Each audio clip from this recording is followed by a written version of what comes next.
Our hearts beat to the city streets. We began to feel the fire. We rise like tall buildings as the chemicals they take us higher. The night's young and it's just begun as she puts her hand in mine.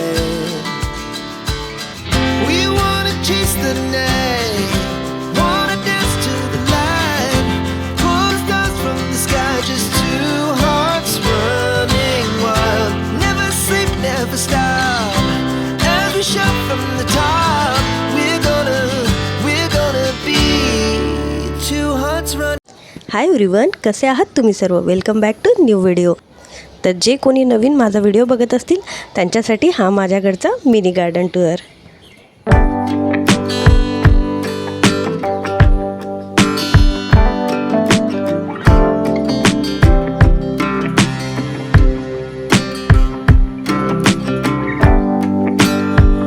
तर 2-3 दिवसापूर्वीच एका नवीन प्लांटची सुद्धा यामध्ये addition झालेली आहे. तर हे आहे छान शोकेसचं फ्लॉवर प्लांट.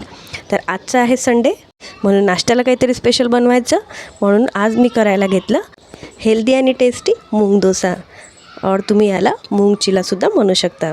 तर याची रेसिपी मी शेअर केली नाही, बट जर कोणाला हवी असेल तर मी नेक्स्ट व्हिडिओमध्ये ही रेसिपी नक्की शेअर करेल. तर सकाळी सकाळी छान मूग डोसा आणि चटणी छान ब्रेकफास्टमध्ये एन्जॉय केली.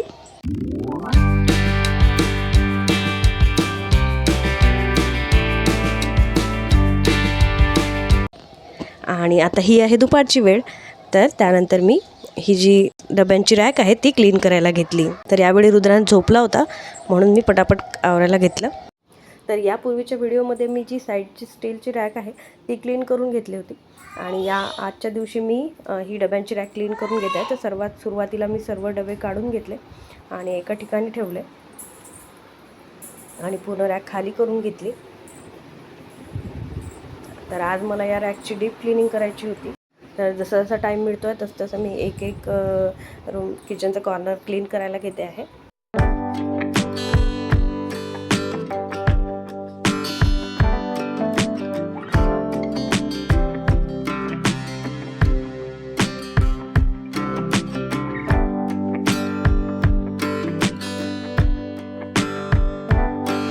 तर तुम्ही बघू शकता रॅकवरनं एवढं सामान मी काढलं आहे, आणि किचन ओटावर पण जे दिसतं आहे ते पण त्यावरचं सामान आहे.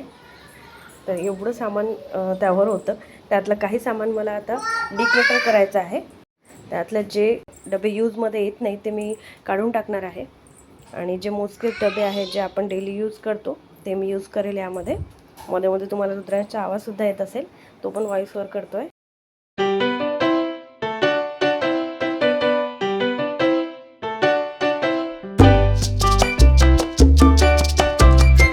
आणि यानंतर मी सर्व पेपर काढून घेतले आणि नंतर रॅक क्लीन करायला घेतली. तर सुरुवातीला डस्टरच्या सहाय्याने मी पूर्ण त्यामधलं जी डस्ट असेल किंवा जे जाळे बनतात ते क्लीन करून घेतले.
आणि सर्वात वरच्या शेल्फवर काय झालं होतं की पेपर जेव्हा पण मी डबा काढायची पेपर बाहेर यायचा, म्हणून मी तो पेपर काढून घेतला होता. बट तो पेपर न टाकल्यामुळे सर्वात वरचा शेल्फ एवढा खराब झाला होता की त्यावर पूर्ण धूळ जमा होऊन ते चिकट झालं होतं. तर मला पूर्ण घासणीच्या सहाय्याने त्याला घासून काढावं लागलं आणि त्यानंतर मी ओल्या कपड्याने पुसून घेतलं. पण या टाईमला मी तिथे पेपर लावणार आहे आणि त्यासाठी एक ट्रिक पण यूज करणार आहे. तर सर्व रॅक क्लीन करून घेतल्यानंतर मी पेपर टाकून घेतले.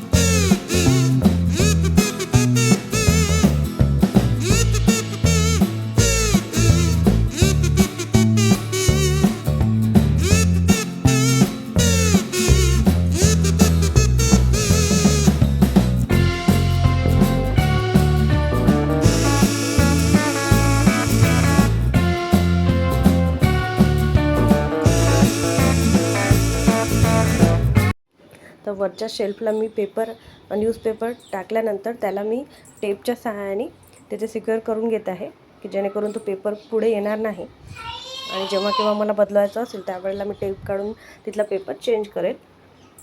तर मी दोन्ही साईडनी त्याला टेपच्या सहाय्याने स्टिक करून घेते म्हणजे बाहेर येण्याची चिंताच नाही.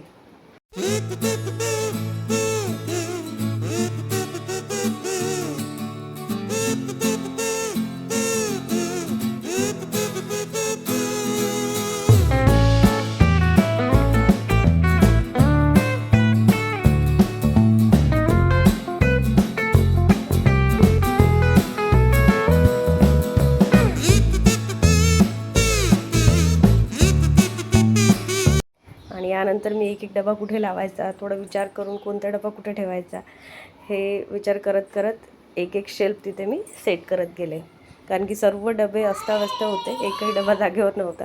तर म्हणून मी प्रॉपर कोणता डबा कुठे व्यवस्थित वाटेल त्यानुसार मग रॅक लावायला घेतली. आणि तुम्ही खाली बघू शकता किती सारे डबे इथे आहेत आणि मी डबे वरच्यावर क्लीन करते, त्यामुळे त्याला परत क्लीन करायची तर गरज पडत नाही. ऑलरेडी सर्व डबे क्लीन आहेत आणि जेव्हा केव्हा डबा खाली होतो त्यानंतर मी क्लीन केल्यानंतरच त्यामध्ये जे काही आपल्याला त्यामध्ये धान्य भरायचं असेल ते भरते.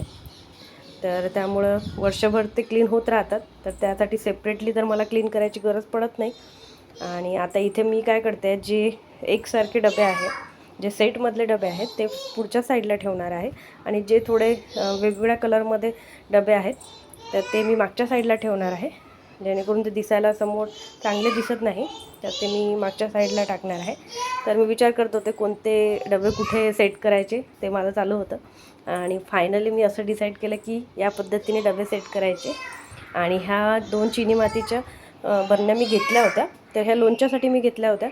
बट ते लोणचं त्यामध्ये खराब होत होतं, तेलाला काही दिवसानंतर वास येत होता, म्हणून त्यानंतर मी त्यामध्ये काहीच भरलेलं नाही. तर या बरण्याचा मी काय यूज करू शकते हे मला नक्की सांगा कमेंट करून. आणि त्याचबरोबर काही दिवसांपूर्वीच मी हे ज्युसरसुद्धा मागवलं आहे, बट याचं अजून पण मी मुहूर्त केलं नाही.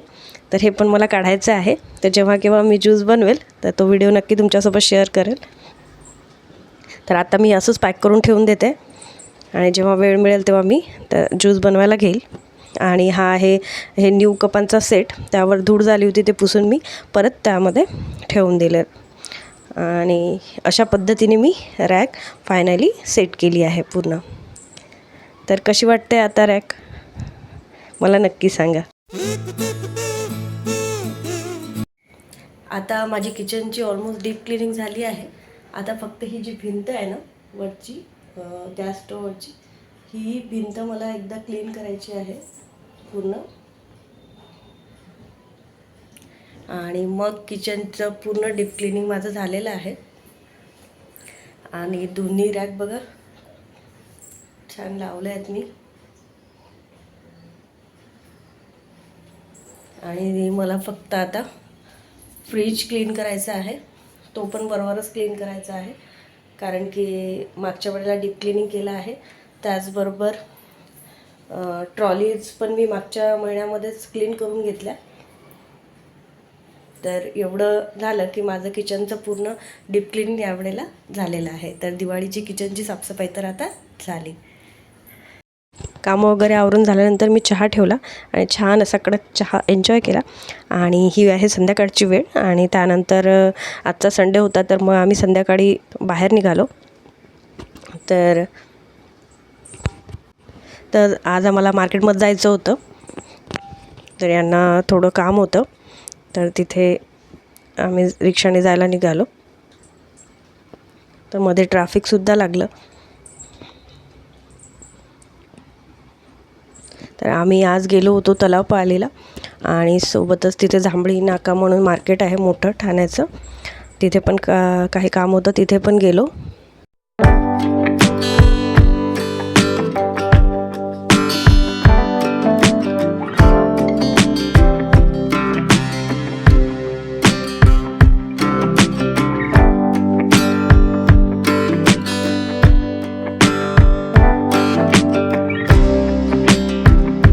तर आज मार्केटमध्ये एवढा रश होता, कारण आज संडे असल्यामुळं भरपूर गर्दी राहते मार्केटमध्ये.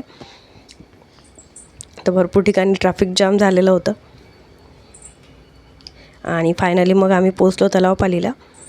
तर जे कोणी ठाण्याला राहत असेल त्यांना हे वॉच टॉवर माहिती असेल. तर तिथल्याच शॉपमध्ये काम होतं म्हणून आम्ही गेलो.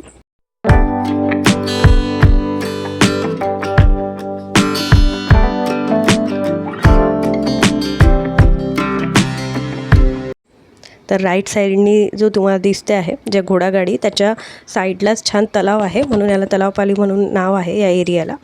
आणि नाईटच्या वेळेला तिथे लाईट्स वगैरे लागतात. एवढं छान वाटतं तिथे, खूप थंड वातावरण असतं. तर यामध्ये कदाचित तुम्हाला दिसत नसेल, कारण रिक्षाचा स्पीड थोडा जास्त होता. आणि त्यानंतर आम्ही आलो एका मॅचिंग सेंटरमध्ये. तर यांना थोडे फॉर्मल पॅन्ट्स ऑफिससाठी शिवायचे होते, तर तिथूनच पॅन्ट पीस घेऊन तिथे स्टिच करायला टाकले.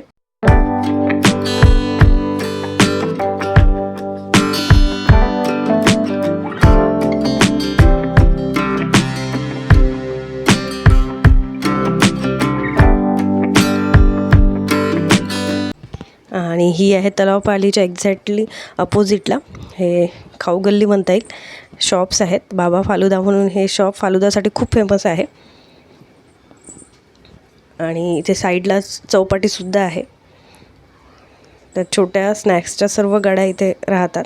आणि आता तुम्हाला दिसत असेल बघा, तिथे तलाव आहे बाजूला. तर छान वाटतं इथे संध्याकाळच्या वेळेला खूप चहलपहल राहते. तर तिथे आम्ही थोडा वेळ घालवला.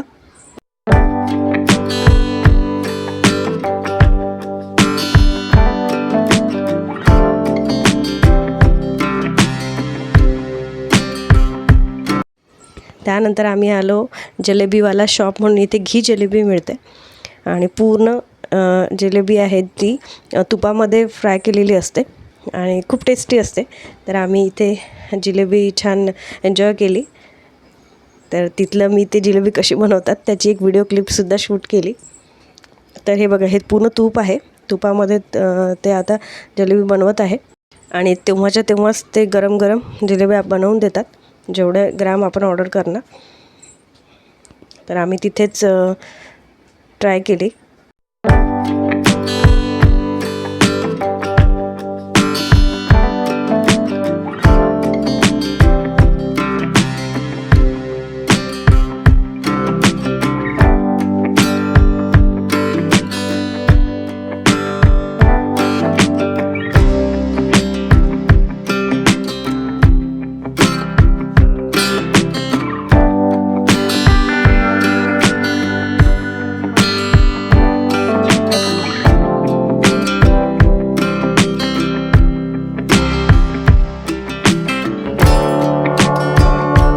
तर इथे आमची प्लेट त्यांनी तयार केली आहे. तर आम्ही तिघांनी मिळून छान जलेबी तिथे खाल्ली.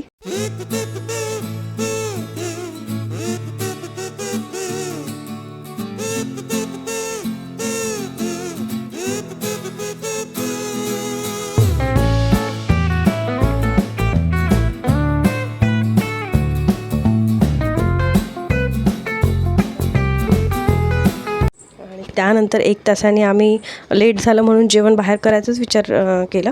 तर म्हणून आम्ही साईकृपा म्हणून हॉटेल आहे तिथेच, खूप फेमस हॉटेल आहे, तिथे जेवण केलं. आणि जेवण करत असताना तिथे त्यानंतर एवढा जोराचा पाऊस आला की नंतर मी काही शूट पण नाही केलं. आणि परत यायलाच आम्हाला ऑलमोस्ट 1 तास लागला.